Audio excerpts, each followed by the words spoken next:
우선 거기 여러분 그 통영이라는 곳이 유치원과 김춘수의 두 분이 고향이라고 말씀을 드렸습니다.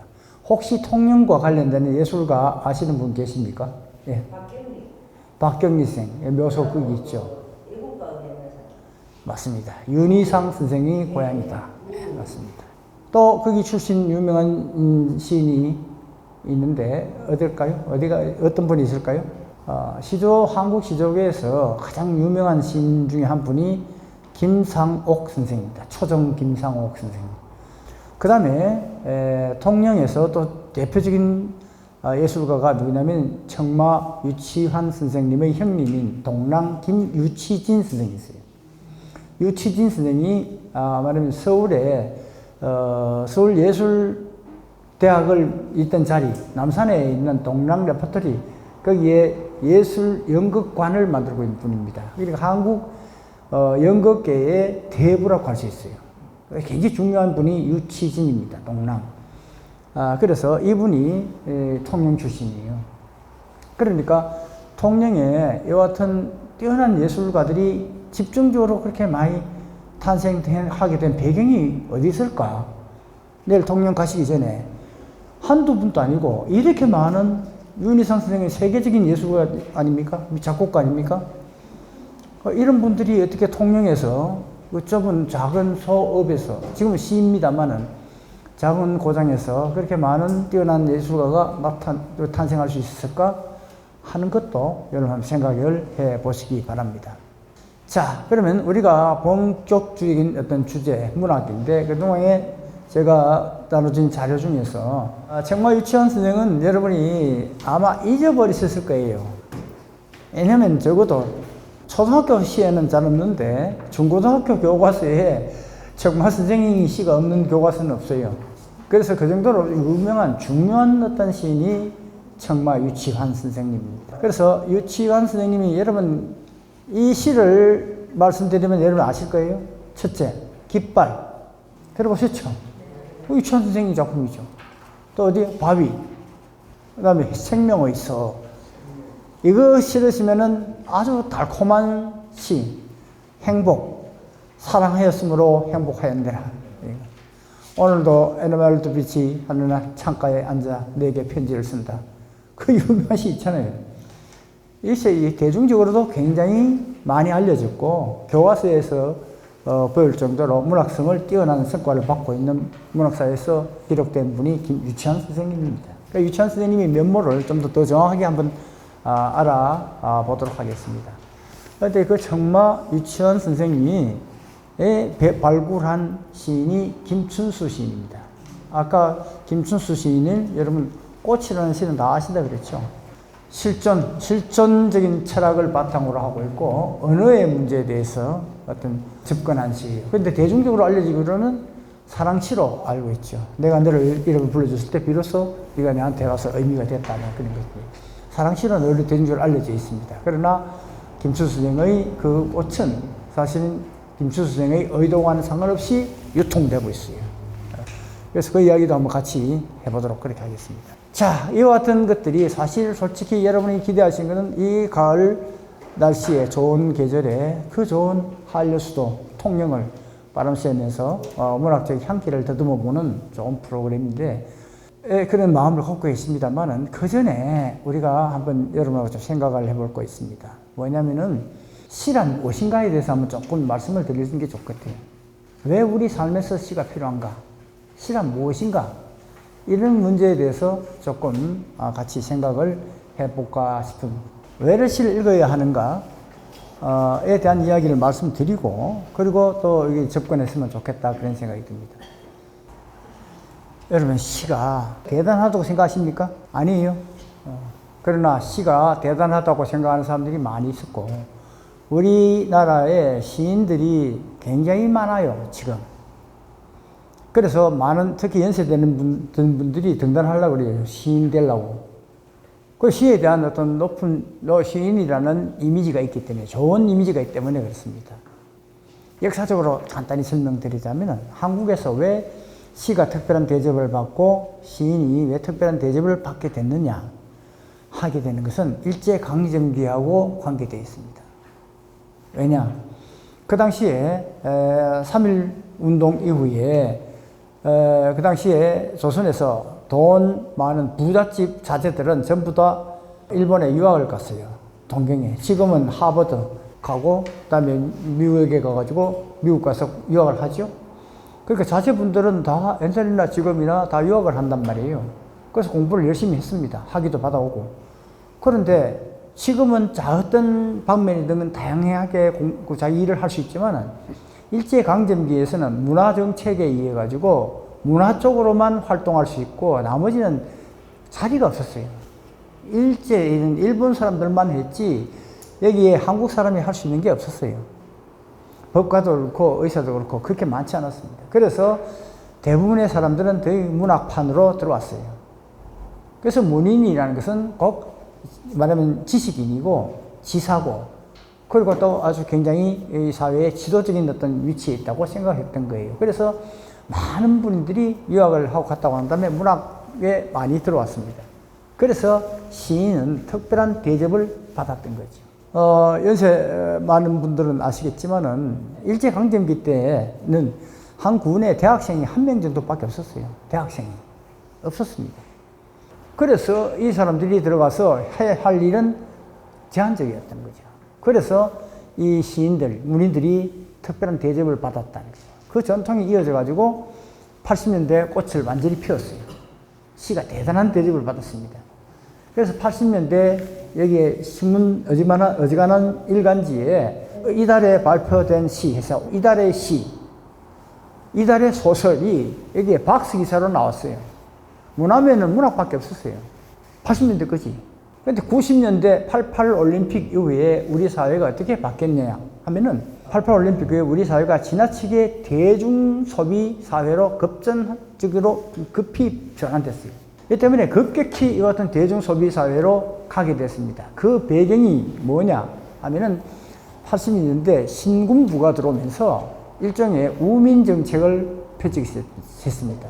정치를 전문가적인 정치가들이 하지 국민들은 그냥 즐겨라 인생을 삶을 그것이 바로 우민 정책이에요. 국민들이 깨어있으면 골치 아프다. 그래서 정책을 펼친 게 뭐냐면 3S 정책이었어요. 갑자기 이 사회가 바뀌게 됐다는 거죠. 예. 자, 그러면서 일반지의 문화면이 어떻게 바뀌냐면은 TV 프로그램으로 바뀌었어요. 소개하는 걸로. 연예계가 됐어요. 지금 연예계 스포츠가 더 대부분이잖아요. 문화면이. 그렇죠. 옛날에는 지면도 얇았지만은 여기에 문학이 대부분인데 그 90년대 들어오면서 스포츠, 연예가 거의 같이 돼가지고 일반적인 어떤 그런 그 대중 소비 사회의 어떤 면모가 여실히 드러나게 됐습니다. 그래서 시가 죽게 됐어요. 그래서 여러분 시하고 멀어졌는데 그 전까지는 시가 굉장히 꾀전 대접을 받았던 거죠. 그러나 그 전까지도 아직도 시는 그래도 우리한테 좀 생각이 있는 분들한테는 시가 대단한 것이고 시인이라는 존재는 특별하다고 그렇게 생각하는 분들이 많이 있습니다. 자, 그래서 시란 그토록 대단한가라는 질문에 대해서 얘기할 수 있다. 그런 이야기입니다. 진지한 삶을 살기 위해서는 어떤 것이 시란 대단하다는 것을 우리가 다시 환기할 필요가 있다는 이야기를 하고 있습니다. 자, 그래서 시는 있으면 좋은 것인가? 없으면 안 되는 것인가? 자, 그 시가 있으면 좋다고 하는 분들이 계실 테고, 그리고 난 다음에 없으면 안 되는가라는 분들이 있을 거예요. 그러나 지금은 많은 분들이 시 없어도 된다고 생각할 거예요. 자, 그러나 과연 시가 없어도 되는 것인가에 대해서 질문을 하는 겁니다. 지금. 자, 그러면 시가 무엇인가 하는 문제하고 연결되겠죠. 뭐냐면은 소설과 영화와 음악이 없는 삶을 상상할 수 있다면 여러분 삶에서 소설과 영화와 음악이 없는 삶을 상상해 보십시오. 어떻습니까? 뭐 그래도 괜찮겠죠. 잘 먹고 잘 사는데 문제가 없잖아. 자, 그러나 다시 한번 생각해 봅시다. 우리가 인간이 제일 기본적으로 살아가는 데서 행복하기 위해서는 뭐가 필요합니까? 먹고 자는 것. 이렇게 먹고 사는 기본적인 것도 하고, 두 번째는 서로 내 주변에 있는 사회하고 있는 사람들하고 화목하게 사는 것이 행복하게 사는 거죠. 세 번째는 뭘까요? 그것도 필요한 것이 뭐냐면은 예술적인 문화적인 삶을 누리는 거예요. 그래서 영화도 한 번 보고, 그리고 또 음악 전시회도 가고, 오페라도 가고, 뭐 이렇게 할 수 있는 거 아닙니까? 교회도 가고, 성당도 가고, 이런 문화적인 삶을 즐길 수 있는 삶으로 갈 수 있는 것이죠. 나중에 가게 되면 결국적으로 우리가 진짜 나를 찾아가는 그 단계까지도 올라갈 수 있습니다. 이게 인간이 가고 있는 행복하게 살아가는 삶의 단계라고 할 수 있습니다. 자, 그렇기 때문에 기본적으로 우리가 먹고 사는 데 대해서 해결이 돼야 돼요. 그렇죠? 그 없이 뭐 필요가 없습니다. 그러나 그것이 기본적으로 되고 나면 그 다음에 친구 간에, 가족 간에, 이웃 간에 화목한 삶을 살아야 돼요. 자, 그런데 우리 현실을 한번 들여다 봅시다. 우리가 너무너무 정신없이 살고 있죠. 왜? 돈 벌려고. 우리가 제가 방금 말씀드렸던 기초적인 삶을 살기 위해서, 이웃 간에 행복하게 살기 위해서, 문화예술적인 삶을 살기 위해서 뭐가 필요합니까? 돈이 필요합니다. 그래서 돈을 벌어야 돼요. 그런데 지금은 돈을 벌기 위해서 문화예술을 도외시합니다. 극장 갈 시간이 어딨어? 내가 돈 벌기 힘든데. 그렇잖아요. 전시장? 무슨 소리야? 영화도서관? 그럼 왜 가? 돈 벌어야 되는데. 갈 시간이 없어요. 그리고 돈 때문에 형제 간에 싸웁니다. 부모 간에 칼부림합니다. 그래서 뭡니까? 돈 때문에 그런 거 아닐까? 돈 벌려고 왜 해? 그거 하려고 그러는 건데 재판하고 형제 간에 불화하고 과연 행복할까요? 아니지요. 자, 그러면 기본적으로 우리가 돈 버는 것은 최소한의 욕구, 먹고 사는 데의 욕구에 그 정도 하고 나머지는 다른 삶을 사는데 투자를 해야 돼, 시간을. 시간이라는 것은 우리가 쓸 수 있는 시간은 한정적이잖아요. 어떤 데 시간을 쓰느냐는 것이 중요하잖아요. 제가 아는 어떤 시인은 30만 원 갖고 충분히 잘 살 수 있다 그래요. 30만 원. 20만 원으로도 충분히 살 수 있어요. 어떻게 사느냐에 따라서. 대개 보면 돈이 필요한 것은 남과 비교해가지고 좀 더 나은 남들한테 보여주는 삶을 살기 위해서 돈이 필요한 경우가 더 많습니다. 그래서 꼭 필요한 그런데 생계의 삶까지는 크게 돈 버는데 그렇게 공을 들이지 않아도 된다. 그래서 돈이 우리 삶을 담보하는 것은 아니다는 것은 여러분 잘 아실 거예요. 자, 그렇다면은 이것을 다시 한번 생각해 보면서 행복하게 살 수 있는 삶은 무엇인가를 다시 생각해 봐야 된다. 그러기 위해서 우리는 어떤 문화예술, 좀 더 영화도 한 편 보고, 소설책도 한 번 읽어보고, 미술 전시회도 가고, 영국도서관에 와서 강연도 듣고, 뭐 이런 식으로 사는 것이 훨씬 문화적으로 풍요로운 삶을 살 수 있는 게 아니겠나, 그런 생각들이에요. 자, 그러면은 시가 그런가 하는 이야기인데, 언어는 문학을 하기 위한 매체만 아니다. 언어가 있어야지 문학을 할 수 있지만은, 언어는 문학뿐만 아니고 사람을 소통하고, 의사소통의 도구예요. 수단이에요. 그렇죠? 그렇기 때문에 그것은 삶 그 자체의 매체가 언어다 하는 이야기죠. 언어가 눈에 띄게 거칠어지거나 진부해지면 삶은 눈에 안 띄게 그와 비슷해진다. 삶이 진부해지고 거칠어집니다. 비속어 많이 쓰는 사람 과연 여러분 괜찮습니까? 욕 많이 하는 사람들 마음이 듭니까? 욕을 하면 왜 안 돼요? 욕을 하면은 자기는 속은 시원해요. 뱉어내고 있었으니까. 안에 가시를 뱉어내는 거. 그러나 듣는 사람은 기분 나빠지잖아요. 그렇기 때문에 욕은 하면 안 돼. 남을 위해서는. 그렇죠? 그래서 욕을 하면 안 됩니다. 자, 그래 거친 말은 하게 되면 사람에 상처를 주지요. 자, 그래서 욕을 하거나 거친 말을 하게 되면은 이거는 다른 사람을 불편하게 만드니까 쓰면 안 되겠죠. 언어가 거칠어지면은 어떻게 될까요? 삶도 거칠다고 봐야죠, 그 사람이. 그리고 그 사람이 하는 대화의 내용도 진부해지면은 그 사람도 삶도 진부하다고 할 수 있는 거죠. 그렇기 때문에 그래서는 안 된다고 생각해요. 삶이 거칠어지거나 삶이 진부해지면 안 된다는 마음이 우리는 가져야 된다 이야기죠. 그래서는 안 된다고 하는 마음들이 계속 시를 쓰고 읽을 것이다. 그래서 여러분이 시를 왜 읽으셔야 되는가? 왜 시를 가까이 해야 되는가? 거칠어지거나 진부해지는 삶을 안 살기 위해서 가을 되면은 적어도 시 한 편씩은 외우고 읽는 것이 필요하다. 그런 이야기죠. 자, 그 시가 없으면 안 되는 것이라고 하더라도 시간은 없어서는 안 된다는 마음, 그 마음은 없어졌으면 안 된다는 얘기예요. 최소한. 이 마지막 부분이에요. 그래서 우리가 시가 왜 필요한가? 우리가 삶이 좀 더 거칠어지고 진부해지는 그 삶에서부터 벗어나기 위해서. 그래서 시가 필요하다 하는 그런 이야기 되겠습니다. 어떻게? 설득 좀 됐습니까? 과연 그럴 법합니까? 그러면은 정말 유치한 선생이나 김수수 선생님 시는 나중에 보고 우선 그 밑에 시를 한번 같이 좀 읽어보도록 합시다. 일반 논리인데 시가 왜 필요한가에 대한 시를 한번 같이 읽어보도록 하겠습니다. 제목이 방문객입니다. 방문객. 지금 여러분 처음에 과거에 오늘 이 자리 말고 저를 본 적이 있습니까? 못 보셨죠? 저도 여러분이 처음 뵙습니다. 그러니까 우리는 어떻습니까? 방문객의 관계입니다. 서로. 여러분의 삶 속에 어느 날 문득 들어간 방문객이에요, 여러분.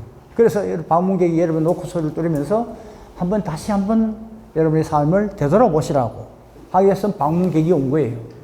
여러분도 마찬가지로 저한테 들어와가지고 방문객으로 들어와서 여러분을 접하게 됐습니다.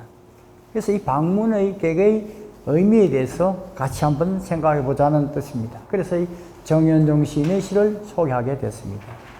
정현종 선생은 1970년대 이후에 한국 시의 대표적인 모더니즘 계열의 시인입니다. 이분이 보면은 황동규, 정현종, 오기원 이런 분들이 문학과 지성사에 시집을 넣으셨던 분인데 정현종 선생의 주로 그 직장이 연세대학교입니다. 국문과고 시창작을 가르쳤습니다. 황동규 선생은 서울대 영문과죠. 이분은 황순원 선생의 아들이죠. 그래서 아주 쌍벽을 이뤘던 분입니다. 여러분 기형도 아세요? 기형도. 기형도 선생의 선생이 정현종 선생이에요. 나이덕 시인 아시죠? 나이덕 시인의 선생이 정현종 선생이에요. 연세대학교에 그 뛰어난 문희대 전부터 정현종 선생이 제자예요. 정현종 선생이 대가입니다. 대가 정현종 선생의 시를 한번 감상하도록 하겠습니다. 사람이 온다는 건 실은 어마어마한 일이다. 그는 그의 과거와 현재와 그의 미래와 함께 오기 때문이다. 한 사람의 일생이 오기 때문이다. 부서지기 쉬운, 그래서 부서지기도 했을 마음이 오는 것이다. 그 갈피를 아마 바람은 더듬어 볼 수 있는 마음, 내 마음이 그런 바람을 흉내낸다면 필경 환대가 될 것이다. 의미 다르게 딱딱딱 떨어지죠? 여러분이 이렇게 안 읽으셨을 거예요. 왜냐하면 저는 쉬어가면서 한 행 한 행 끊어서 읽었습니다. 의미를 두면서 읽었기 때문에. 그래서 의미를 두면서 읽으면은 읽는 것이 리듬이 달라집니다. 자, 이 시에서 제일 인상 깊은 구절이 어떤 부분입니까? 이 시에서 한 시를 읽으실 때 여러분 읽으실 때 마음에 맴도는 부분이 어딘지를 한번 먼저 찾는 것이 필요합니다. 그리고 아울러서 이 시에서 말하는 사람이 어떤 사람인가에 대해서 생각해 보십시오. 이 사람이 남자일까 여자일까? 나이는 얼마나 됐을까? 이 사람은 학력은 어느 정도 될까? 이 사람은 어떤 마음 상태에서 이런 시를 쓰고 있을까를 생각하면서 시에서 말한 화자를 찾아보시고 그중에 이 사람이 했던 이야기 중에서 가장 핵심적인 구절이 어딘지를 한번 생각을 해 보시기 바랍니다. 여기서 여러분이 평소에 시 읽었던 것 중에서 가장 인상 깊은 구절 부분이 있다면 어디가 있을까요? 좋아요. 다시 질문. 그러면 이 중에서 의미가 그냥 술술술술 잘 흘러나오죠. 흘러내려오죠. 근데 잘 흘려지지 않는 부분이 있죠. 금방 읽히지 않는 부분. 어떤 부분이죠? 아마 바라면 더듬어 볼 수 있는 마음. 이게 뭔가 말이 엉키는 것 같아. 시인이 왜 이렇게 했을까요? 거기에 2번, 3번 거듭 읽으라고. 철사처럼 뭉쳐놓은 거예요, 의미를. 그래서 제일 중요한 것은 마음인데, 그 중요한 마음의 갈피, 그 말피는 바람이나 겨우 더듬어 볼 수 있을 정도로 예민하고 섬세한, 쉽게 상처받을 수 있는 그 마음이 오기 때문에 이게 어마어마한 일이다라는 이야기를 하려는 거예요, 사실은. 이게 메시지는. 그래서 이 부분은 쉽게 읽히지 않도록 말을 이렇게 꼬아놨어요. 이해됐죠? 그게 이 시가 재밌는 거지. 자, 다시 한번 천천히 읽어봅시다. 사람이 온다는 것이 어떻다고? 실은 어마어마한 일인데, 어마어마한 일이고 실현이라고 얘기했죠. 왜 그랬을까요? 왜 실현이라고 이야기에 붙였을까요? 부사를. 사람이 온다는 것은 어마어마한 일인데 사람들이 생각을 안 한다는 뜻이에요. 이 때문에 사실은 어마어마한 일이라는 이야기를 하려고 하는 거잖아요. 과연 한번 생각해 봅시다. 사람이 오는데 제가 오는 게 과연 여러분한테 어마어마한 일입니까? 아니었을걸요? 솔직히. 여러분 짜장면 배달시켜 놓고 근데 이 사람이 짜장면 가지고 오는데 그게 어마어마한 일입니까? 아니겠죠. 세탁물 가지고 오는 사람한테 오는 것이 어마어마한 일이라고 할 수 있을까요? 생각 안 하겠죠. 그것을 생각하는 사람과 아는 사람의 사는 삶이 달라져요. 진부한 삶과 정말로 진지하게 삶에 대한 생각을 갖고 있는 삶이에요. 여기서 정현종 황동 교수님하고 가장 친한 평론가가 김현 선생이었어요. 서울대 불문과에 계셨던. 이 선생님은 그 당시에 최고의 비평가였죠. 근데 이분이 늘 바빠서 제대로 식사를 할 시간이 없어서 늘 중국집에 짬뽕을 시켜서 식사를 하셨어요. 연구실에서. 그런데 거기에 그 제자가 하는 이야기예요. 그분이 그 짜장면 배달하는 분이 갖고 오면은 여기서 아무리 급한 일이라도 일어서서 두 손으로 받아요. 돈 치르고 갈 때까지 나가면서 잘 먹겠습니다. 인사하고 보냈습니다. 그 소년이 짬뽕 가져온 소년한테 그것을 하는 사람이 있고 그거 두고 가. 돈 그 있어. 라고 하는 사람하고 어느 사람이 더 좋아 보입니까? 당연하게 그분이 진정한 사람이죠. 예. 이게 바로 삶이 거칠어지지 않으려면 그런 삶을 살아야 된다. 그 이야기를, 그 에피소드를 소개한 분이 누구냐면 김현 선생의 제자인 이성복 시인이 저한테 준 이야기예요. 이성복 시인이. 이성복 시인이 굉장히 중요한 시인입니다. 한국시 100년 중에서 그 중에서 5명 중에 1명이 될 정도로 높이 평가받는 사람이에요. 이성복 시인. 이성복 시인이 저하고 같이 어디 가게 되면은 학교에서 저하고 같이 있었어요. 같이 차를 식사하러 들어오면서 우리 인문대 앞에서 바로 내리면 바로 들어갈 수 있는데 다시 주차하려고 그러면 지하 밑에 지하실까지 내려가야 돼요. 근데 이분은 꼭꼭 그냥 내리라 내리시오 하면은 안 해. 저를 태워주셨는데 같이 가야죠. 끝끝내 그냥 지하철 주차장까지 내려가가지고 같이 올라와. 이분이 댁에서 내려드리고 가면은 내가 갈 때까지 뒤에 서서 보고 있어요. 어느 사람이 아름다운 사람일까요? 그게 아름다운 사람이죠. 그래서 결국은 신은 아름다움을 추구하는 것인데 삶이 아름다워지기 위해서 신을 쓰는 거죠. 적어도 이것을 생각하면 그 삶 자체를 우리가 거칠고 진부한 삶이 아니라면은 아름답게 살아가기 위한 어떤 수단으로서 우리 시가 필요하다. 그런 이야기죠. 자, 그래서 실은 어마어마한 일이라는 이야기를 하고 있습니다. 자, 그 이유가 뭐라고요? 근이라는 거고, 근이라고 한 행을 짧게 썼죠. 왜냐하면 그 사람이란 그 사람에 대한 이야기를 존재감을 분명히 보여주기 위해서 근이라고 이야기했어요. 존재. 두 번째, 그런데 그의 과거와, 근데 그 사람은 과거가 지금 오고 있다는 이야기예요. 그리고 또 어떻게? 지금 현재가 오고 있습니다. 그리고 또 앞으로 살아갈 미래가 함께 오는 것이죠. 여러분이 여기에 살아오시던 수십 년의 과거와 같이 앉아있어요, 여기요. 현재도 가치 있고 앞으로 살아갈 미래가 같지 않나요? 제가 드린 말씀들이 여러분의 삶에 어떻게 작용할지를 모르겠어요. 그러나 이것이 혹시라도 여러분한테 기회가 남게 되면 여러분의 과거와 함께 저는 사는 거죠. 그렇겠죠. 자, 그래서 어떤 만남이든 반드시 과거하고 현재와 미래가 함께 오는데 그것이 바로 한 사람의 일생이다. 그래서 그 일생을 다시 강조해서 그 사람이 일생이 오기 때문에 실은 어마어마한 일이라는 이야기를 하고 있습니다. 그런데 한 번 더 이야기해요. 뭐냐면 그것은 부서지기도 쉬운, 그래서 부서지기도 슬슬 마음이 온다는 이야기예요. 내 마음이. 제가 여러분한테 이렇게 환대하지 않으면 여러분 마음속으로는 뭔가 좀 기분이 안 좋을걸요? 여러분이 저한테 환대를 해주시면 저 아주 신나가서 막 하겠죠? 아이고, 막 하면서 보면서 저를 계속 이렇게 안 좋게 생각하면 기분이 좋겠습니까? 안 좋겠죠? 그래서 우리는 여러분이 저한테 환대해 주시면 제 마음이 환해져요. 근데 여러분, 저도 마찬가지고 여러분도 마찬가지일 거예요. 그렇기 때문에 마음이라는 것은 쉽게 부서졌을 마음이에요. 대부분. 아주 그냥 어떻게 그 사람이 대해주냐에 따라서 하루 천당에 갔다가 지옥에 갔다가 왔다 갔다 하는 게 사람의 마음이잖아요. 얼마나 예민합니까?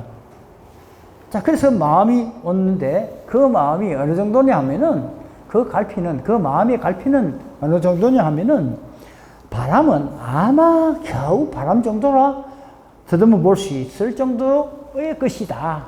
그 마음이라는 것은 아마 바람은 더듬어 볼 수 있는 마음이라고 이야기하는데 이 구절은 의미가 금방 잘 안 와닿죠. 속뜻을 한번 짐작해 볼까요? 바람이나 겨우 다듬어 볼 수 있는 마음이라는 것은 어떤 걸 이야기할까요? 좋아요. 그러면은 바람을 공기라고 바꿔요. 공기나 겨우 더듬어 볼 수 있을 정도 마음이야. 공기는 안 돼가는 데가 없어요. 공기는. 그렇죠?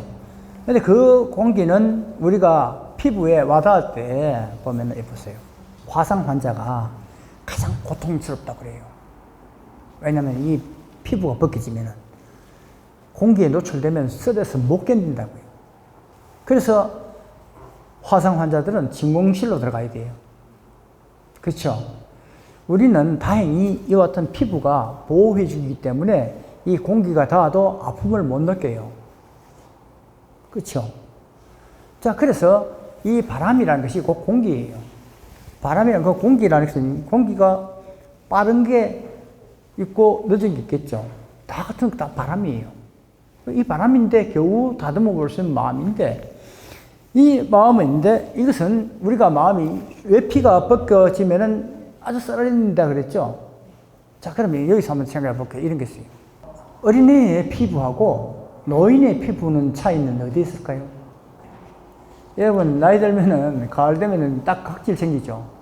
아이들, 도라이가 막 각질 생기는 거 봤어요? 없죠? 아이들 피부는 워낙 예민하고 보들보들보들 야들야들야들해요. 그러면 뭐예요? 노화라는 것은 딱딱해진다는 이야기예요. 아주 부드럽고, 그죠? 순하고 예리한 것들이 점점 딱딱해지는 것, 각질이 되는 것이 바로 노화예요. 나무 이파리 보십시오. 이런 보면은 뭐든지 나물도 다 나물로 무쳐볼 수 있잖아요. 부드러운데. 근데 여름 되면은 인맥이 생겨서 못 먹어요. 질겨서. 가을 되면은 쥐면 부서져 버리죠. 생명현상은 전부 딱딱해지는 거예요. 그래서 마지막에 죽음의 상태는 딱딱해지는 거예요. 숨 끊어지고 한두 달 시간에는 시체는 이거 못 움직여요. 딱딱해져가지고. 나무 뿌리처럼. 맞죠? 그러면 노화는 뭐라고? 딱딱해지는 거예요. 굳어가는 것이. 굳어지는 것. 이것이 노화라. 자, 그렇다면은, 몸만 그럴까요? 마음도 그래. 감각도 마찬가지예요. 아들이 엄마한테 와가지고, 엄마가 해주는 음식을 먹고 엄마한테 맛있다고 막 그래요. 그러면서 속마음으로는 우리 엄마 늙었구나 이렇게 생각하고 짜고 매워. 젊을 때 해준 엄마의 맛이 아니야. 엄마가 혀가 말면 둔감하니까 짜게 자꾸 하는 거야. 그래서 엄마 짜다는 소리는 뭐하고 속으로 슬퍼한다 이런 시가 있어요. 그래서 결국은 감각 자체도 굳어보고 딱딱해진다, 이 말이에요. 자, 그러면은 이와 같은 딱딱한 감각과 다친 마음, 이런 마음들이 전부 다 노화를 하게 되면 그렇게 과정을 밟게 된다는 이야기죠. 결국은 생명현상이 아니라는 거죠. 그렇다면은 뭐냐면은 바로 우리는 딱딱해진 것을 최대한 늦추고 굳은 것을 다시 말랑말랑하게 만들어줘야 된다는 거죠. 그게 뭐예요? 시예요, 시. 왜? 시가 갖고 있는 정서적인 공감. 이거예요. 정서적인 공감. 이걸 통해서 우리가 딱딱하게 굳어진 것을 막아준다. 그런 이야기죠. 아시겠습니까? 그죠? 자, 그렇다면은 마음이 더듬을 수 있는 그 마음, 아주 예민하고 섬세한 마음을 느낄 수 있을 정도의 그런 마음이 된다면은 그 아픔을 느낄 수 있는데, 이게 없으면은 어떻게 너무너무 무감각한 어떤 마음으로 되어버립니다.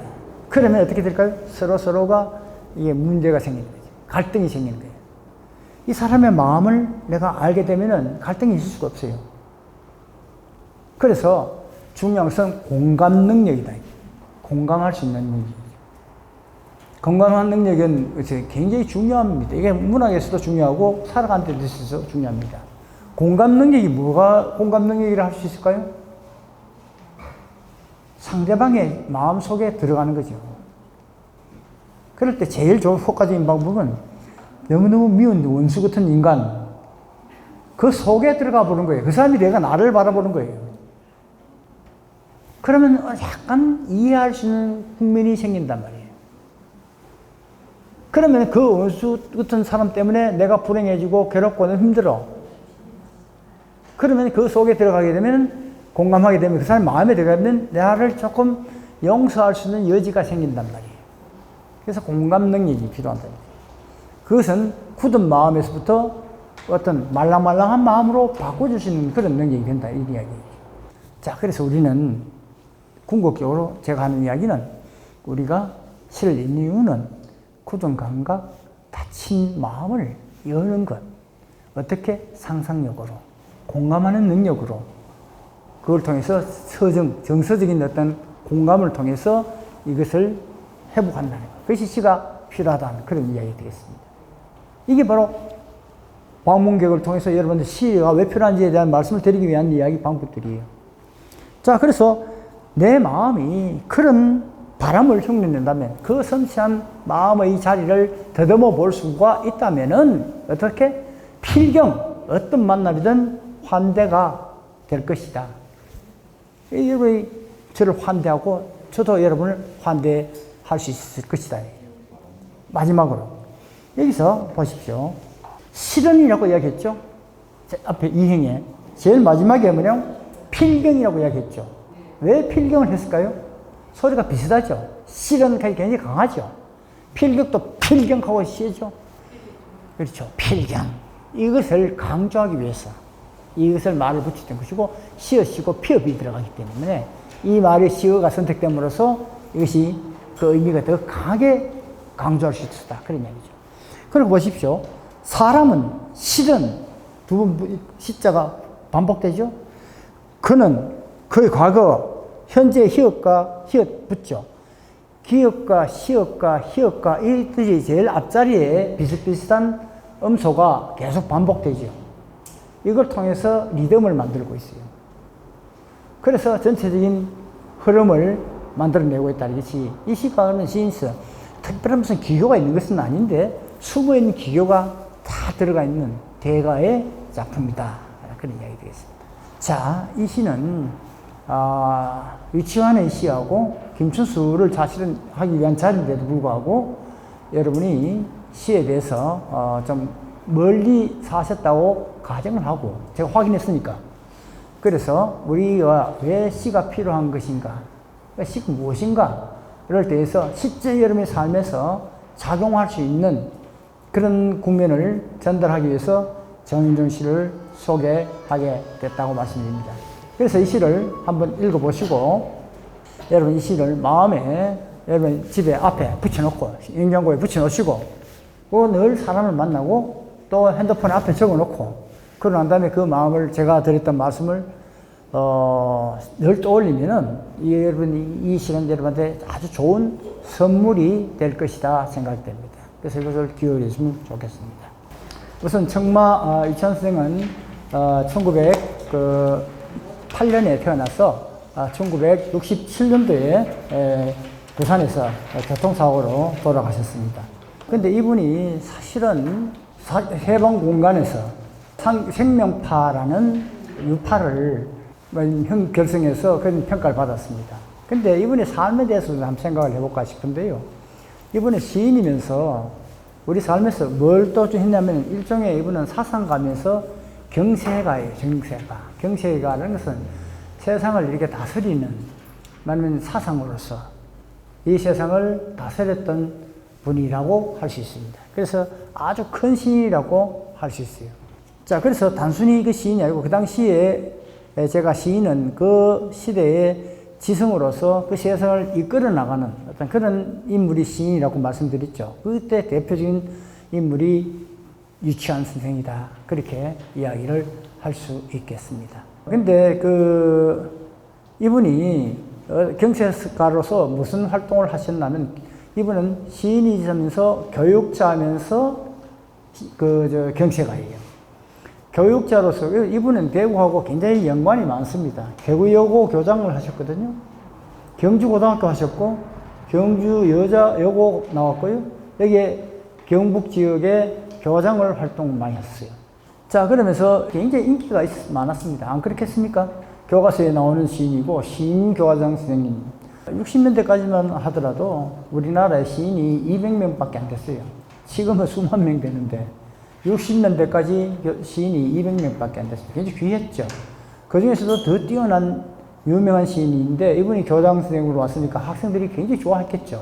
자, 그런데 이분이 그러면서 일제강점기 때는 생명파의 시인으로 활동하다가 그 해방 공간에서 말하면 저 한국 전쟁 시기에는 종군 작가로 활동을 해가지고요.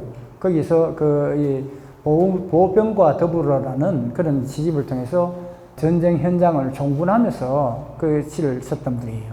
전쟁 경험을 갖고 있었던 분이죠. 그 현실에 대해서 직접적으로 몸을 던졌던 분이에요. 그리고 60년대에 들어오면서 전국이 굉장히 혼란스럽고 자유당의 삼선견에 대해서 아주 신문 칼럼을 통해서 굉장히 냉정하게 비판했습니다. 그래서 나도 경주고등학교 교장으로 나오기도 했어요. 그래서 거기서 비판적인 날카로운 매운 그런 필봉을 휘둘렀던 그런 분이라고 이야기를 할 수 있습니다. 그래서 이분이 조지훈 선생도 그렇지만은 이분들이 대개 우리나라의 중고등학교 교과를 많이 썼었어요.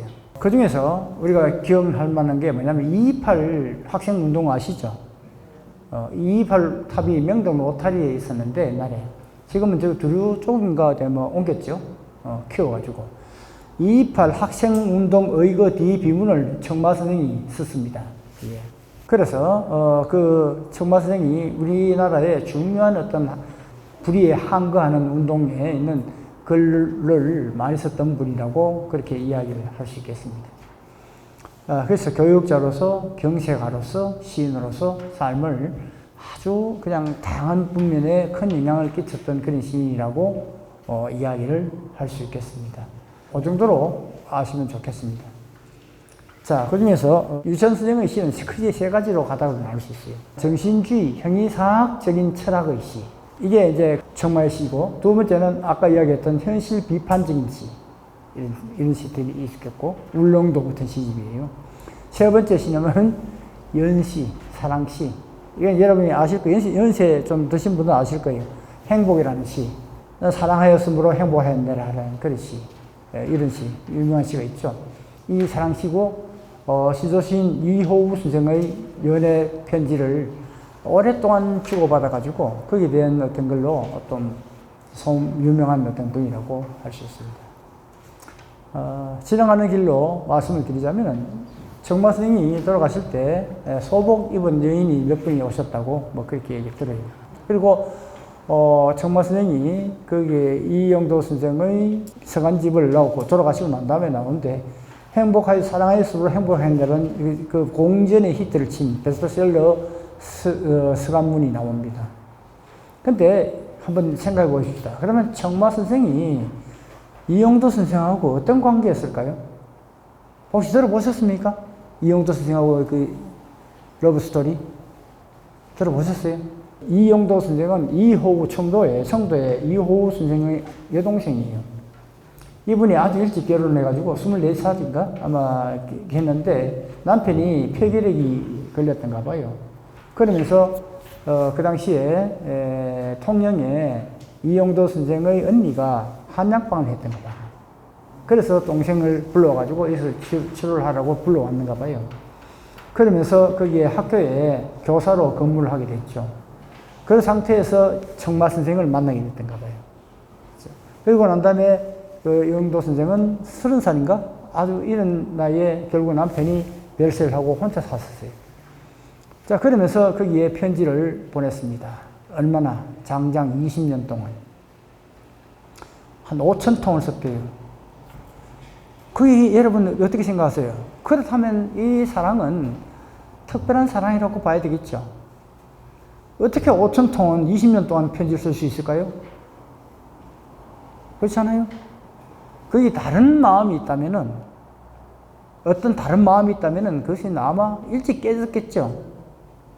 그야말로 이것은 그 편지는 사랑 고백이 아니고 자기의 어떤 그날 있었던 그런 자기 시상, 내가 그날 있던 감회, 이런 것들, 이것을 매일 보냈던 것이죠. 이 때문에 문학적인 어떤 그거라고 자기 시의 자양분이 되는 어떤 글들이 있지, 영도 선생과의 어떤 사랑의 절절한 어떤 내용의 메시지는 아니었다고 저는 봅니다. 거기서 청마 선생이 반희정이라는 그런 그 제자도 있고요. 몇 명한테 편지를 다 보냈습니다. 아주 많이 받고 이분도 서간문을 냈어요.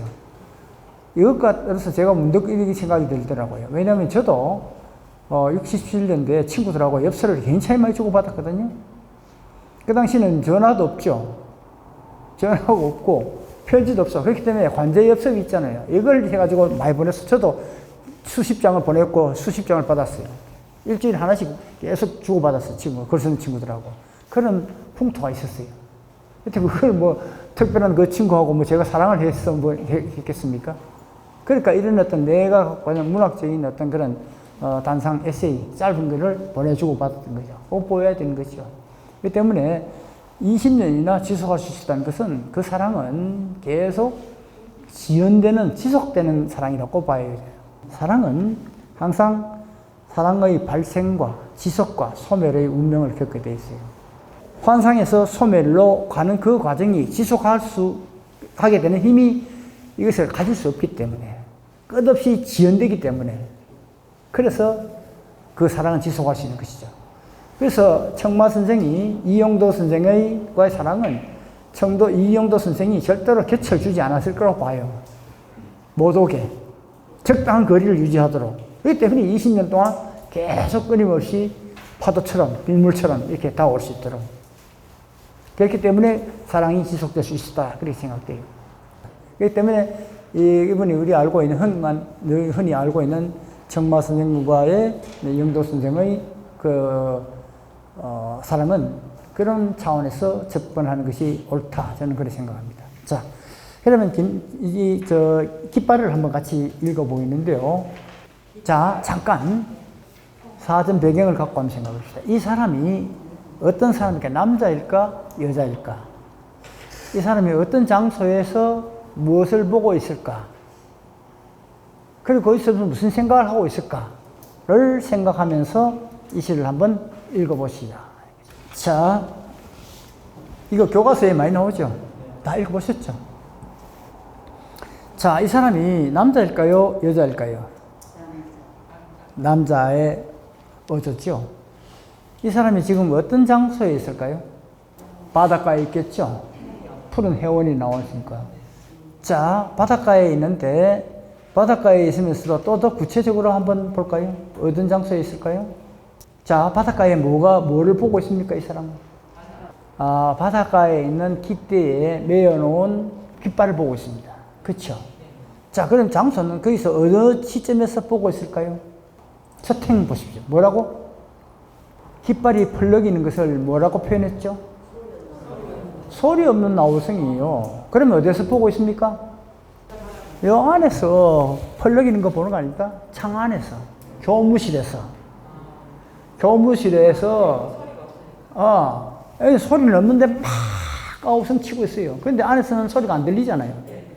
그러니까 이것은 마산에 있는, 내지는 통영에 있는 학교 교무실에서 여기에 언덕 위에 있는 깃대 위에 펄럭이는데 바람이 많이 불었겠죠. 그러니까 막 펄럭이는 깃발을 보고 있습니다. 그래서 이것은 소리 없는 아우성이라는 그 유명한 비유, 역설이죠. 아우성인데 소리 없다는 게 역설로 비유로 많이 쓰잖아요. 그래서 이것은 소리 없는 아우성이야. 그 깃발이 펄럭이면. 자, 그래서 뭘 생각합니까? 그것의 의미는 저 푸른 해원을, 저 바다를 향해서 흔드는 영원한 노스탈저의 손수건이라고 했어요. 향수. 영원히 그냥 가타고 싶은 어떤 그 소망을 갖고 있으니까 저렇게 막 펄럭인다 이렇게 할 수 있지 않겠어요? 교무실에서 보니까. 자, 그래서 그 가고 싶은 그 마음은, 그 순정한 마음은 어디냐면은 물결같이 바람에 나부낀다. 자, 그리고 어떻게 오로지 맑고 곧은 이념의 표대 위에. 근데 그 맑은 이념의 표대 위에서 가고 싶은 어떤 그 관념의 표대인데 실제로 현실적인 국면에서 본다면 깃대가 묶여 있어요. 그래서 막 펄럭이고 있습니다. 자, 그런데 그래서 갈 수 없기 때문에 어떤 마음이 들까요? 애수가 생기죠. 애수. 그래서 애수는 저 긴 깃발이 날개처럼, 백로처럼 날개 이렇게 쭉 펼친다는 그런 얘기죠. 가고 싶은데 못 가는 그런 어떤 형국이에요. 그래서 이걸 볼 때, 이걸 지켜보니까 자기도 저것은 곧 내 마음을 이야기해 주는 거예요. 막 가고 싶은데 못 가는 그 심정을 직접적으로 토로합니다. 어떻게? 누구인가라고 영탄을 하고 있습니다. 자, 그러니까 자기 마음은 슬프고도 애달다고 이야기했어요. 가고 싶은데 깃발에 묶여있는 상태. 그래서 그것을 슬프고도 애달다고 이야기했습니다. 그런데 이것을 맨 처음 공중에 달주는 그는 누구인가라고 질문하고 있습니다. 이게 바로 이 시에서 현실적인 국면으로 이 장면을 떠올려서 이것은 화자가 말하면 갖고 있는 그 정서를, 감정을 노래하고 있다고 얘기했습니다. 이것을 좀 더 현실의 국면으로 확장해서 생각해 봅시다. 여러분은 이 화자의 심정의 공감합니까? 공감이 됩니까? 이 깃대가 뭐예요? 우리 현실을 구속하고 있는 것들이에요. 얼마 전에 나는 마음대로 살고 싶잖아요. 막 여행되고 싶잖아. 그렇지만은 계속 나를 기다리고 있는 노부모가 밥 달라고 있고, 집에 뭐 식구들 남편 밥 해줘야 되잖아요. 자식들 돌봐야 되잖아요. 젊은 사람들은 먹고 살 직장을 가기 위해서 어떻게 해야 되잖아요. 공부해야 되잖아요. 이게 뭐야? 우리 삶의 중력이라. 마누라 잔소리 싫지만은 그 중력을 견뎌야죠. 그렇기 때문에 우리는 이것을 늘 해방하고 저 푸른 해원에 의해서 손수건처럼 펄럭이지만은 그러나 우리를 붙잡는 그 힘이 있기 때문에 할 수가 없는 거예요. 그런데 보십시오. 만약에 연이 바람이 센데 하는데 이 전줄이 없으면 어떻게 될까요? 날아가 버려요. 팽팽하게 당겨야 돼. 마누라 잔소리를 견뎌야 돼. 그래야 팡팡 날아갈 수 있다는 거예요. 이게 내 마음대로 갈 수 있으면 결국은 의미가 없어. 오히려 구속하는 게 있기 때문에 견디려는 힘이 더 생기는 거 아닐까요? 그렇죠. 자, 그래서 이 깃발이 갖고 있는 이 사람은 청마생이 방랑벽이 많고 여행을 댕기고 막 하고 싶어. 그러나 식구들, 자식, 딸이 서 있고 마누라 무기 사이에요. 그러니까 직장생활 해야 되잖아요. 교무실에서. 시인으로서 표표히 살고 싶잖아요. 그렇지만 어쩔 수 없이 견뎌야 되잖아요. 그러니까 그 현실의 중력을 어떻게 하면 견뎌야 되니까 그렇게 그런 이런 슬프고 애달픈 마음으로 가질 수밖에 없다는 거죠. 이거는 제 해석이에요. 여기서 뭐냐면은 각자 알았어. 씨가 있으면 씨라는 옹달샘에서 각자 떠먹는 게 씨다. 이걸 가지고 평론가들은 이것을 정신주의, 영원성을 향하는 영시적인 어떤 의지라고 해석을 해요. 그게 훨씬 더 있어 보이니까. 저는 근데 현실적으로 접근하고 싶어요. 그래서 우리는 영원한 어떤 것을 향하고 싶은 의지를 갖고 있고, 그런 삶을 살고 싶지만은 그렇게 할 수가 없는 어떤 것을, 그 치열한 어떤 그 자기의 어떤 그 감정을, 의지를 노래하는 초창기 시다고 얘기할 수 있는 거죠. 이게 깃발이라는 시의 의미입니다. 이해됐죠? 이 초기 시. 이게 이제 이 시를 가지고 생명파라고 이야기를 그렇게 합니다. 이 생명파라는 것은 말하면 한 인간의 정신 속에서 일어나고 있는 그 치열한 어떤 갈등들, 이런 것을 시로 토로하는 것이, 그게 청마의 초기 시의 생명파로서의 면모입니다. 생명파로서 우리 여러분이 잘 아시는 시인, 널리 알려진 시인이 또 있어요. 누굴까요?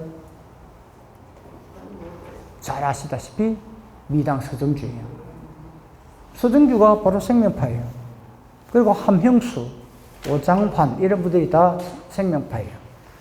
이 생명파들은 뭐냐면 인간의 그 고뇌, 인간이 갖고 있는 그 갈등, 모순, 여기 대해서 치열하게 탐구하고 싸웠던 분이 생명파들이에요.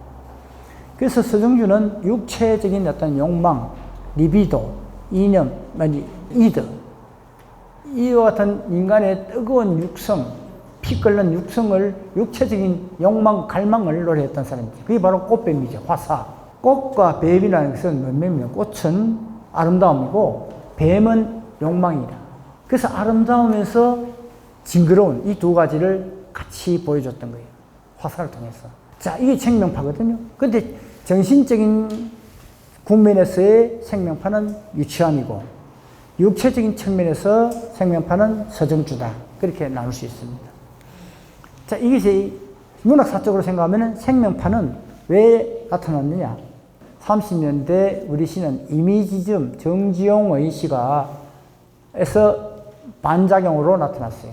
이미지즘은 뭐냐면은 자기의 주관적인 것을 최대한 억제하는 묘사의 시들을 써요. 자기 감정을 안 드러내는 거. 그 시가 굉장히 날카로워지고 섬세해지고 예민해지지만은, 그러나 인간의 육성이 안 묻어나요. 뜨겁질 않아. 그래서 정반대의 뜨거운 육성을 전달을 하기 위해서 생명파가 탄생했던 거죠. 자, 그래서 이것이 초창기에 생명파로서의 깃발의 시라고 할 수 있죠. 여기에 더 나아가서 더 투철한 정신의 의지, 어떤 그런 자기 내면에 대한 갈등, 그 치열한 탐구가 바로 바위죠. 그 바위가 내 죽으면은 한 개의 바위가 되리라. 아예 에른에 물들지 않고 희로 염지 않고 비와 바람에 깎인 대로 억년 비정의 한묵에 안으로만 채찍하여 드디어 생명도 망각하고 계속 펼쳐지죠. 좀 전에 깃발에서 저는 어떤 슬프고 애달픈 마음이라고 이야기했죠. 나는 이게 대해서 휘둘리지 않겠다고. 그리고 거기서 한 바위처럼 천년세월 동안 견뎌내겠다는 그런 어떤 의지를 보여주고 있는 의지의 시를 보여주고 있어요. 이게 바로 중기시라고, 초기시의 시라고 할 수 있죠. 이 같은 생명의 시도 같은 계열에 나오는 시라고 할 수 있습니다. 그 다음에 방금 여기에 생명의 시 말고도 정치, 현실 비판적인 울릉도 시집에 나온 시편들이 들어가 있는데, 이거는 작품으로서 볼 때는 뜨거운 노래는 땅에 묻는다, 이런 시들이 있거든요. 이거 보면은 독재의 어떤 정권에 대한 항거하기 위한 시들인데, 문학적으로는 약간 그치를 가지고 제가 안 좋아가지고 안 실었거든요.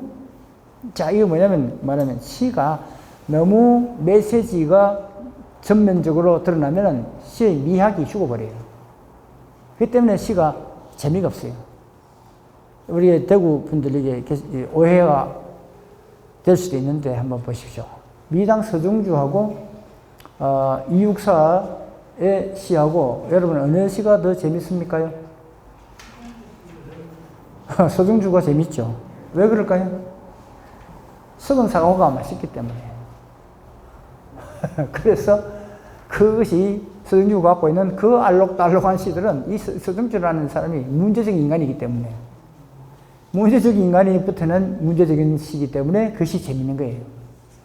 그런데 육사만큼 인간으로서 가장 훌륭한 사람은 없어요. 네? 20대 초반에 감옥을 24번이나 갔습니다. 그렇죠. 이런 사람이 어디 있어요? 정말로 뛰어난, 저야 퇴계선생의 14세손이죠. 14세손이죠, 아마?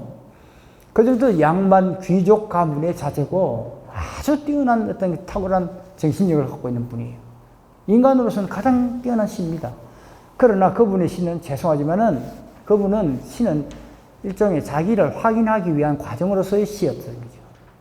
그렇기 때문에 충분히 그럴 수 있고, 그렇기 때문에 훌륭한 거라고 생각되지만, 훌륭하지만은 재밌다는 생각은 안 들어. 그렇죠? 이것을 보면은 시라는 것은 결국은 훌륭한 정신만 있는 것은 아니다. 로만 되는 것은 아니다. 메시지가 전만 나오면은 이가 재미가 없어진다는 거죠. 이것을 우리가 확인할 수 있습니다. 다음, 세 번째, 초정모의 시 중에서 핵심이 뭐라고 했죠? 감상적인 사랑시라고 했어요. 행복. 사랑하는 것은 사랑을 받느니라 행복하나니라. 오늘도 나는 에메랄드빛 하늘이 환히 보이는 우체국 창문에 와서 네게 편지를 쓴다. 어쩌고 저쩌고 어쩌고 저쩌고 어쩌고 저쩌고. 사랑하는 것은 받는 것은 행복하느니라. 오늘도 나는 네게 편지를 쓰나니 그리우니요. 그러면 안녕. 설령 이것이 사랑 마지막 인사가 될지라도 사랑했으므로 나는 진정 행복하였느라. 이 사랑시 중에서 이것보다 더한 사랑시가 어디 있습니까? 아주 속으면 안 됩니다. 사랑을 속으면 안 돼요. 이거 환상이에요, 환상. 사랑이라는 것은 이런 식으로 그냥 나오는 게 아니고 자기가 생각 환상을 만드는 사랑을 쓰고 있는 겁니다. 사랑의 속성은 얼마나 거기서 지독합니까? 진짜 사랑한다 그러면요, 이런 말 있죠. 사랑하기 때문에 너를 보낸다, 이런 말 있죠. 좀 가짜, 이거 사랑 아니에요. 진짜 사랑한다 하면 바지가랑이 붙들고 니 죽고 나 죽고 달라붙어야지. 그게 사랑이지. 이게 솔직한 진실이에요. 아닐까요? 나는 그렇게 생각합니다. 그렇기 때문에 거리를 두고 있는 사랑은 가짜 사랑이다. 이런 이야기. 함부로 사랑해서는 안 되고, 오면 어쩔 수 없이 받아놔야 돼. 그렇기 때문에 사랑이 안 오기를 밀어내야 돼. 최대한. 환상이 안 생기도록. 이게 바로 사랑이다. 그런 이야기죠. 그렇기 때문에 이 사랑은 달콤한 가짜 사랑이다. 이게 저는 비판하고 싶어요. 그래서 어떤 평가가 있냐면, 청마가 시들은 특징이 뭐냐면 직정적이에요. 기교가 없어요. 시인의 어떤 언어로적으로 아주 꾸민 시가 전혀 없어요. 그냥 직정적으로 감정이든 생각이든 직접적으로 토로합니다. 이게 경상도 사람들이 기질이에요. 경상도 사람들은 꾸미는 걸 너무너무 싫어해요. 교훈 영색을 제일 싫어해요.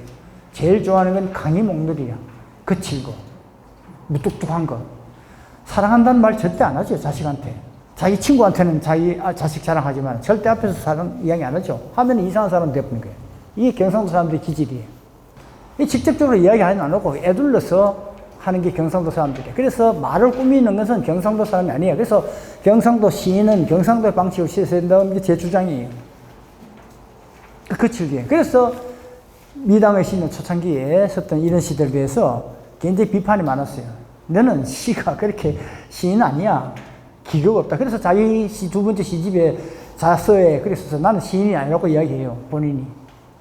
왜냐면 기교적인 느낌이 이미지도 모르겠고 무조건 자기 쓰고 나오는 대로 뱉어내고 싶어서 뱉어낸 거이기 때문에. 자, 그랬어요. 그런데 나중에 사랑시로 가면서 기교가 들어가요. 이 같은 정서적인 울림이 들어가면서. 그런데 후대의 평론가들은 이야기를 합니다. 뭐냐면 청마는 그토록 시인이 아니고자 했을 때 시인이었고 그토록 시인이 되고자 했을 때 시인이 아니었다. 그렇게 이야기해요. 무슨 이야기냐?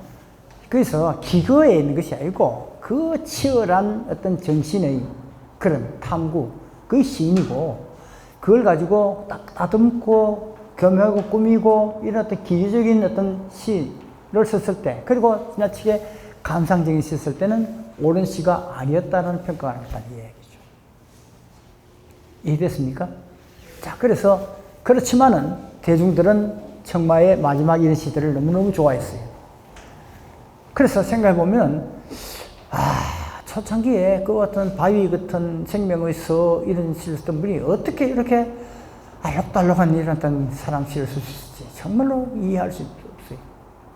정말은 굉장히 무서운 사람이었고, 과묵한 사람이었고, 그래서 사람들이 겁을 냈던 사람이죠. 대시인이었어요. 이거는 뭐서 보느냐면 저는, 만해 한용운 선생의 경우를 떠올려봐요. 만해 한용운 선생이 굉장히 무서운 분이었어요. 아주 엄숙한 분이었고, 이분은 말하면 아들 놓고 절가에 머리 깎았잖아요. 근데 황국이라는 이름이 아들인데, 이분이 저기 시무장을 짓고 거기 살고 있을 때, 거기 집이 풍비박산 났던가 봐요. 그래서 아들이 엿장수도 하고, 오만 신사는 삶을 살았던가 봐요. 그러면서, 너 아버지가 지금 서울에 가서 최고의 어떤 그 선생으로, 시인으로, 선녀로서 살고 있는데, 아버지가 가서 너 한 번 가서 인사를 한번 하고 손을 내밀어야지라고 누가 이야기했던가 봐요. 그래서 시무장을 찾아갔어. 그 앞에 끝끝내 만에는 안 만나줬어요. 자기 아들을. 그 불쌍하게 자란 아들을. 그 정도로 독한 사람이에요. 만해 선생님. 그래서 그 당시에 일제가 우리 한국 불교를 더럽히기 위해 가지고 전부 대처성을 제도를 만들고 막 그랬거든요. 그래서 전국 사찰에 있는 지주들 모아가지고 회의를 해가지고 그걸 한국 불교를 바꾸려고 했던 거죠. 그때 만해 선생이 똥장군을 갖고 가지고 이 시체 냄새 나는 놈들, 이거 너가 중민이야 하면서 똥을 뿌렸던 분이 만해 선생님. 아주 무서운 분이죠. 그런데 그분이 님의 침묵처럼 큰 사랑의 시를 써? 이익한테. 네. 만해 선생님 님의 침묵 한번 보십시오. 님의 침묵은 시집이지만 한 권의 전체적인 어떤 서사시예요. 66편이 들어갔는데, 님의 침묵에서 사랑의 끝판까지 전부 하나의 전체적인 고리로 만들어진 시. 여기 보면 충청도 여자의 절절한 사랑의 노래가 들어가 있어요. 그 만해 선생님이 썼다고 이해가 안 되는 거예요. 그렇죠? 그러면 이게 결국은 한 인간의 아니마, 아니무스, 여성성이 남성이 같이 있는 거예요. 그래서 아주 강한 사람일수록 아주 여성적인 게 같이 갖고 있는 거예요. 김무수 선생님 미안하지만, 김무수라는 사람은 이 두 가지 처음에 극자적인 활동했고, 지금은 아주 극우적인 거 하죠? 이 두 가지, 극자는 극으로 통하게 돼 있어요. 항상. 그게 인간이라. 제가 생각하는 인간의 관점이에요. 자, 그래서 아주 엄격한 그 사랑시를, 무서운 시를 쓰던 분이, 그리고 아주 절절한 사랑의 시를 같이 쓸 수 있는 게 인간이라고. 그래서 청마의 생명의 서 같은 의지의 시인이면서 이 같은 사랑을 같이 했다고 할 수 있는 것이죠. 그래서 이 만해의, 청마의 이 시편을 통해서 인간에 대한 이해를 제가 좀 더 높여서 볼 수 있다. 그런 이야기겠습니다. 김춘수의 대표시가 뭐냐면 꽃입니다. 내가 그를 이름을 부르기 전에는 그는 다만 하나의 몸짓에 일하지 않았다. 내가 그의 이름을 불러줬을 때 비로소 그는 나에게 꽃이 되었다. 내가 그의 이름을 붙여준 것처럼 나의 빛깔과 향기에 알맞는 누가 나의 이름을 불러다오. 그에게로 와서 나도 그의 꽃이 되고 싶다. 우리들은 모두 무엇이 되고 싶다. 나는 너에게, 너는 나에게 잊혀지지 않는 하나의 의미가 되고 싶다. 이게 전부 사랑시로 알려져 있죠. 근데 아까 선생님이 말씀한 것처럼 이건 존재의 문제예요. 어떤 존재냐? 하는 것은. 이걸 간단히 이야기하면 우리가 여기서 언어의 문제면서 존재의 문제입니다. 김춘수 선생은 평생 언어의 문제에 매달렸던 분이에요. 그래서 한국 최초의 언어파 시인이, 시의 재료가 언어죠. 화가의 재료는 색이죠. 그 다음에 음악가의 재료는 소리죠. 그러면 시는 언어에 대한, 그래서 언어에 대한 투철한 고찰이 있어야지, 언어 문제에 대해서 타도해야지 제대로 된 시인이 되어야 된다고 생각했던 분이죠. 그래서 이분이 언어에 대한 문제에 대해서 생각을 했던 것이죠. 근데 이분이 생각하기를 볼 때 우리가 언어와 사물의 존재와 관계에 대해서 생각을 했어요. 뭐냐면은 이것이 뭐라고 할 수 있죠? 책상이죠. 근데 이게 우리한테 책상이라는 단어를 모르면 이것이 뭔지 알 수 있을까요? 아이들이 이게 뭔지 몰라요. 책상이라고 할 때 비로소 책상이 되는 거예요. 이게 바로 꽃의 의미가 바로 그것이에요. 언어가 없으면 없어요. 그렇기 때문에 이 세계는 언어로 되어 있어요. 그때 이 언어로 안 될 때 우리는 불안해지는 거예요. 이게 무엇인지 이걸 가지고 인식 영역으로 들어와야지만 안심이 되는 거예요. 맞죠? 자, 그래서 이와 같은 언어의 사물이라는 존재는 결국은 언어 때문에 발생된다는 것을 이야기한 시가 바로 꽃이에요. 사랑시가 아니라고. 이해됐죠? 자, 그래서 김춘수 선생은 이와 같은 언어의 문제를 갖고 이야기하면서 어떻게 이야기했냐면 시는 언어로 만들어진 가공품이다라고 하는 거죠. 현실을 담아내거나 그리고 또 풍경을 재현하는 것이 시가 아니다. 감정을 담아내는 것이 아니다. 단지 언어를 가지고 그것을 배열하고 시인이 떠오른 장면을 배열하고 인공으로 언어로 만들어진 구조물이 시다라고 하는 생각을 극단적으로 하게 됐죠. 이게 바로 전통 시학에 대해서 근본적으로 부정했던 거죠. 이게 바로 무의미 시였어요. 그 시에서 의미를 없애려고 했던 거죠. 무의미 시. 이분이 생각할 때 보면은 고려 청자가 높이 평가받는 것은 거기에 음식 담는 그릇의 기능을 가지기 때문에 고려 청자가 아름다운 건 아니죠. 고려 청자의 비색, 색깔, 형태가 아름답기 때문에 높이 평가를 받는 것이죠. 그렇죠? 그렇기 때문에 시도 거기에 대해서 그것을 의미를 담아내기 때문에 높이 평가한 것이 아니다. 언어가 어떻게 치밀하게 조직되어 가지고 배열되고 있느냐에 따라서 평가받아야 된다고. 그래서 박목월의 나그네 같은 시가 아주 리듬과 음악의 그런 장면을 저어가 만들어졌기 때문에 아름다운 것이지, 일제강점기에 그 엄혹한 시절에 술을 빚는다는 게 말이 되느냐라는 비판은 안 된다는 이야기예요. 그렇게 생각했던 거죠. 자, 그것이 바로 의미 없는 무의미 시를 그렇게 추구했다고 할 수 있습니다. 이해됐습니까? 자, 그래서 좀 한만 더 들어갈게요. 그래서 시에서 의미가 없다는 게 말이 안 되잖아요. 이 말은 다시 이야기하자면은 우리가 이 대상을 볼 때 있는 그대로의 저것을 절대로 언어를 통해서 봐야 되기 때문에 저 사물을 그대로 볼 수가 없어요. 반드시 저기에는 사물을 볼 때 내 감정이나 내가 저 사물에 대한 선입견이 들어가기 때문에 있는 그대의 두두물물의 사물을 볼 수가 없다라고 생각했던 거예요. 그래서 그것이 내 주관이 최대한 배제된 객관적인 사진처럼 이것을 묘사를 해야 된다고 주장했던 거죠. 이게 바로 서술식 이미지인데 우리 시에서 대표적인 게 박목월의 불국사예요. 불국사에 보면 거기 보면 내용들이 그야말로 불국사 장면을 그대로 동영상 찍듯이 찍을 거거든요. 이것이 있는 그대로의 불국사의 장면을 그려내는 것이고 여기에 대한 불국사에 대한 내 감회나 내 생각이나 체험을 하는 것은 시가 아니라고 봤던 것이죠. 자, 뒤에 됐죠.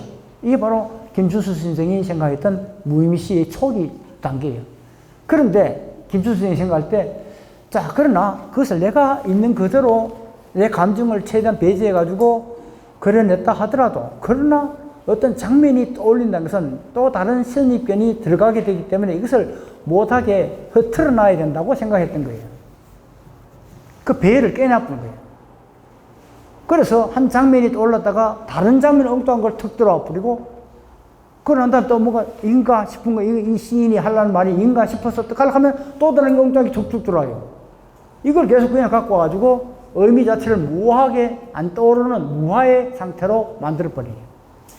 그것이 바로 뭐냐면 이것이 눈물이라는 시예요. 보십시오. 남자와 여자의 아랫도리가 젖어 있다.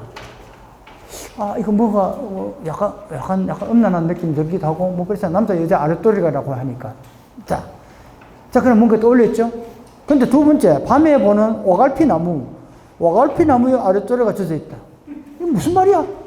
생각만 하기 그냥 근데 젖어 있다는 것만 연결되어 있고 이 두 가지는 엉뚱하게 오갈피나무가 젖어 있다고 이야기하고 있어요. 자, 안 떠올리죠? 이게 뭐지? 다음에 맨발로 바다를 밟고 간 사람은 새가 되었다고. 이건 또 뭐지? 이거 완전 엉뚱하게 또 갚았죠? 맨발로 바다를 밟은 사람은 예수지요. 이 새가 됐다고 이야기하는데 엉뚱한 이야기가 또 들어갔잖아요. 또 마지막에 거기서 그 예수의 발바닥만 쳐졌다고 이야기하고 있습니다. 이 에피소드 세 가지가 연결되는데 아무 연관이 없죠. 이게 무의미시에요. 왜 이렇게 했다고요? 시인이 주관이 들어가지 않도록 하기 위해서 그렇게 했다는 거죠. 연상을 안 되도록 만들었다는 거죠. 그러면 남는 게 뭘까요? 전체적인 어떤 뉘앙스, 김춘수 선생이 어떤 눈물하에 대한 뉘앙스, 연상, 이 이미지로 보여주고 있습니다. 그러면 여기서 남는 것은 어렴풋한 어떤 슬픔이라는 정서, 외로움의 정서 같은 게 들어가고, 그 다음에 어떤 시인이 갖고 있는 리듬이 남아있어요. 그 다음 더 결정적으로 뭐냐면, 시인이 이 언어를 조합하고 배열했구나라는 시인의 존재를 떠올릴 수 있을 거죠. 이건 지워지지 않잖아요. 그러니까 시는 하나의 일종의 놀이다, 유희다 라고 보였던 거죠. 이것을 비유로 하자면은 액션 페인팅이라고 그래가지고 60년대 잭슨 플록이라는 추상표현주의 화가가 캠퍼스 위에 물감을 뿌리면서 막 놀았던 게 있어요. 이게 바로 추상표현주의 잭슨 플록의 작품이에요. 그래서 여기는 그 화폭에는 의미가 아무도 없어요. 단지 화가가 어디서 놀았구나라는 흔적만 남아있는 거죠. 이것을 통해서 존재의 현기증을 느끼게 만들었다는 거죠. 이것을 자기 시는 거기서 구현하려고 했다는 거죠. 그러니까 우리 시 자체를 완전히 극단적으로 밀어붙인 사람이 김춘수 선생이었다. 그런데 이것은 결국 시가 성립 안 돼. 그런데 그 뒤로 이것을 김춘수 선생은 의미시로 돌아오게 됩니다. 그렇지만은 김춘수 선생이 언어에 대한 이 탐구는 그 뒤에 후 많은 시인들, 오교원, 이성훈, 대구의 이하석, 그리고 송재학, 그 다음에 한기석, 그 다음에 박상순, 유희로서의 언어를, 시를 제작하는 사람들한테 영향을 미칩니다. 그래서 한국시 맥 속에서 계속 이어지고 있습니다. 그런 점에서 시사적인 어떤 의미를 갖는다, 이렇게 얘기할 수 있습니다. 이 정도로 김춘수 선생의 시를 설명하면서 시사적 의미를 설명드렸습니다.